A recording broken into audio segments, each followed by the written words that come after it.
What's going on, y'all? My name is Falari. I play the bass for Ultimate Vibes, and today y'all gonna. What's up, y'all? This is your girl Leash. What's going on, y'all? My name is Falari. What's good, guys? My name is Joseph. I'm the drummer for Ultimate Vibes. I am the MD and the keyboardist for Ultimate Vibes. I play the bass for Ultimate Vibes. And today, you're gonna get to know me a little bit more. Y'all are gonna be getting to know me a little bit more.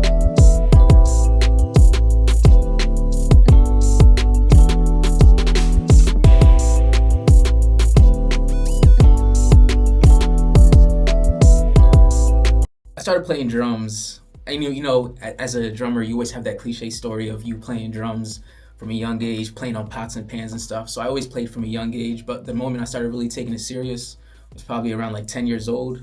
I had the opportunity to play at church, and then from there, the sky's been the limit. So I started playing the keyboard when I was 9 years old. I just started playing with like VHS tapes. That's back in the day. I'm the old head in the group, so I'm taking y'all back a little. But back when I was 9, that's when I started, and I just enjoyed the chords that you can make up when you play the piano. So just the love of that just made me want to play more. I think it's been 3 years now. I started playing bass because I used to sing in church. But our bassist had left, and my guys was playing the piano and the drums, so they was like, "Yo, bro, slide over here," you feel me? So I was like, "What?" You feel me? So I picked up the bass. Nah, true story. I picked up the bass. My sister got me for my birthday, and ever since then, sky's been the limit. So I have two. One of them is Calvin Rogers, the godfather of gospel drumming, and the other one is Victor Mosugu out of Nigeria. Which one do you prefer? Who's your favorite? I can't choose between the two. Who have you learned more from? The two is they're head to head. I'll give you one for inspiration, one for role model. So my keyboardist role model is Corey Henry. Dude is a GOAT. I mean, y'all can check him out on YouTube. You can check him out on Apple Music. All of his arrangements that he comes up with is phenomenal. There's no one like him, so he's definitely my inspiration. As far as like another role model or inspiration, I would say Adam Blackstone. Now he's a bassist, but his work ethic is compared to none. Like, I want to be like him for real. So up until about 2 weeks ago, at Ramsey, I have him right here above everybody else. But not to plug anybody else's stuff, but Neo just dropped a Tiny Desk the other week. And Justin Raines, I don't know if y'all know him. Y'all need to know him now. Justin Raines, if y'all listen to him play the bass on there, crazy. So I say Matt Ramsey and then Justin Raines, and then there's a couple other people, but them two really up there. Like, I learned a lot from them, and I take a lot from their playing to what I play now. So my favorite music genre is gospel. This is what I grew up listening to, and it's what I still listen to today. So it's tied between gospel and neo soul, but over both, it's basically gospel. That's what I grew up with and listening to, and that's the top one. My favorite music genre is gospel, and that's just what I grew up on. Like I said, I grew up in church, so I've always just been listening to gospel, and yeah. I have a few actually. Some of them are Tim Godfrey, J.J. Harrison. The list goes on and on. So right now, it changes. I have seasons, but right now, my favorite artist is Ty Tribbett for sure. Definitely gotta say Fred Hammond.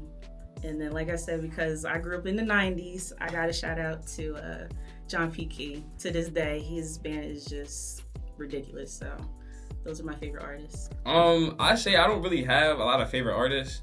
I really tend to listen to more of like bands play or like different gospel groups, you know what I'm saying? But artists for like making music, I say William McDowell has always been my number one. After him, I got Fred Hammond. This is in no order after William McDowell. Fred Hammond, J.J. Harrison's up there. We got James Fortune up there. We got it's a lot of people up there.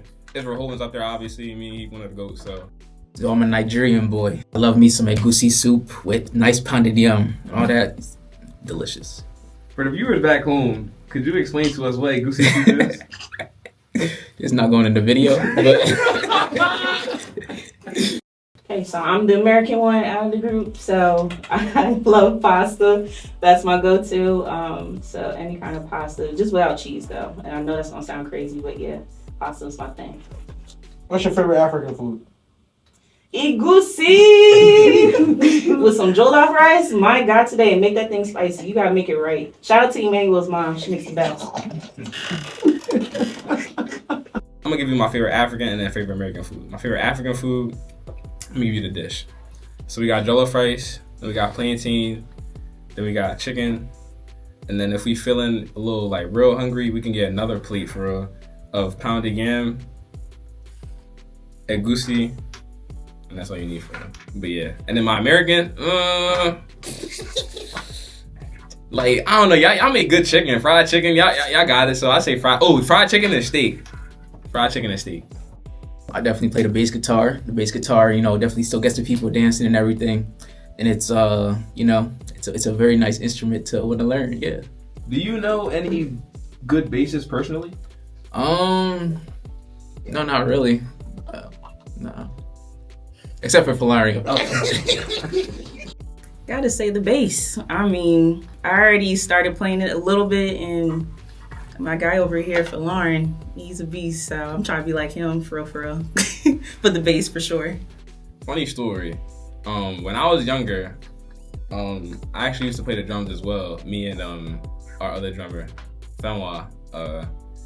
But going up in the same church, you feel me? If one person is better, then you're obviously not gonna get to play. You feel me? So it just came time after time after time.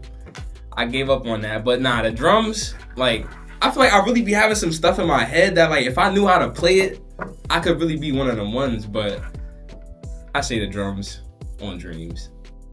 I enjoy anything that really gets me active, playing basketball, going on runs, things like that. So, Are you good at basketball? I'm better than Falario. So who's better, you or Fenwa? Alright, see, I'm not even gonna lie. I'm really better than him, but I never really try. You feel me? I just never try, and that's all it is. But next time we play, I'm definitely gonna try because it's been getting too much is going through the head.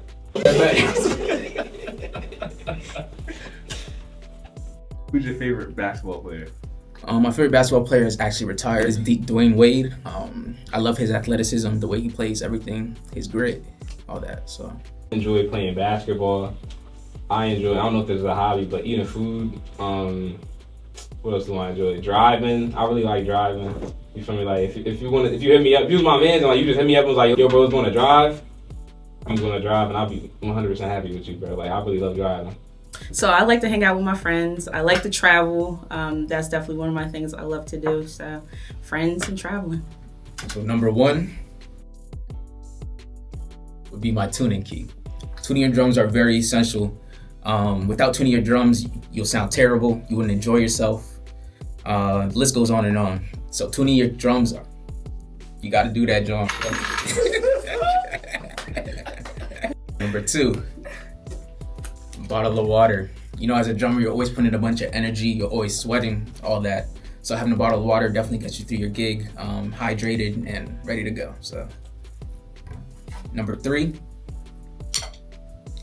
would be a pair of drumsticks. As a drummer, you need drumsticks to play drums. And right here I have the ProMark 5A, forward 5As. These are very durable. I could get through a gig with literally just one pair of sticks, so it's perfect right here. Number four, my in-ears. Without in-ears, I wouldn't be able to hear most of the stuff coming through. As a drummer, you already have sound coming to you, so having something in your ear to hear what everyone else is playing is very important. So my in-ears right here. Last but not least, right? It's my sexy There you go. Pearl Sensitone right here. This is a maple snare drum. It has that nice pop and everything. So it's number 5 right. All right, so number one, and I mean it's two things for number one for real because I'm a bassist, so you don't really need much. We got the quarter wrench. I don't really have a preference for brand. All the quarter wrenches really do the same thing, in my opinion. Let me open this up for you. This is my prized possession right now. Bought this about, let me take this strap off just because I really don't care to be on this bass. Got a Fender Jazz bass. Fender Jazz bass. Not a Squier, not nothing else but a jazz bass. And yeah, this has really, like, honestly, I started with an Ibanez, but after getting this, like, I'm not gonna say Ibanez is trash, but this is one of the ones right here. This has really touched a lot of hearts. You feel me? I feel like God really comes into me when I be playing this bass. Number 2, I'm gonna say my brush, because I always have a do-rag on, and my wavers know when you take your rag off and you don't have a fresh cut, your line be looking a little crazy. So I just take my brush and, you feel me, brush my line down to make it look not as crazy, but, you feel me, suitable for the event. Next, we go lotion. Being a bassist, obviously you see I'm using these. Ashy hands, 1, it doesn't look good. 2, it doesn't feel good. You just never want to have ashy hands. If you are okay with ashy hands, you got it. But me, I'm not. So I got my lotion right here. Slap it on, nice lather. And I'm telling you, you will play like you never played before. My 4th thing, I'm gonna say, all right, well, it's kind of messed up right now, but I got Vaseline and also Carmex. My lips can never be chapped. This kind of goes along with lotion, but my lips can never be chapped. They were chapped earlier, but they're not chapped anymore. My lips can never be chapped. It's just such a bad thing if your lips are chapped. My final thing, my phone charger, because I don't know why my phone is always dying. It's always dying. Let me even see what percent I'm on right now. I'm on 15%. I didn't even do nothing with my phone today. Why is it on 15%? So last, I need my phone charger. All right, so number 1, let's see here. So I'm gonna start with my Apple G Jam. So it's basically like the iRig, but I feel like the quality is a little bit better. So this basically captures my audio when I do like my mixes from my in-ear monitors or from like an interface, anything like that. This is what I use. My second go-to is my hard drive. I need this. This is essential. When we have content or anything else as far as like saving track stems, you need a hard drive, and this is 5 terabytes, so plenty of storage. All right, and then my third one is a Focusrite interface. Now, this is the one I usually travel with if I just need to plug up my keyboard or just like a basic setup. But when I have stems or if I have to do anything on a larger platform, I use like a bigger one, like an 18i20 interface from Focusrite. And then, of course, you need a laptop. I'm the MD, so like I gotta make sure I got my stems prepared, make sure I got my software, my plugins for my keyboard set on here. This is like the main thing that I need in order to be successful in my gigs. Okay, last but not least, my camera. So right now I'm actually recording on a DJI Osmo Pocket 3. This is the camera I use to capture all our content from my angle or maybe from another angle, just so that way we can give you all that good quality. With that being said, this is your girl again, Leash, and this is Ultimate Vibes, and I hope y'all enjoy this video.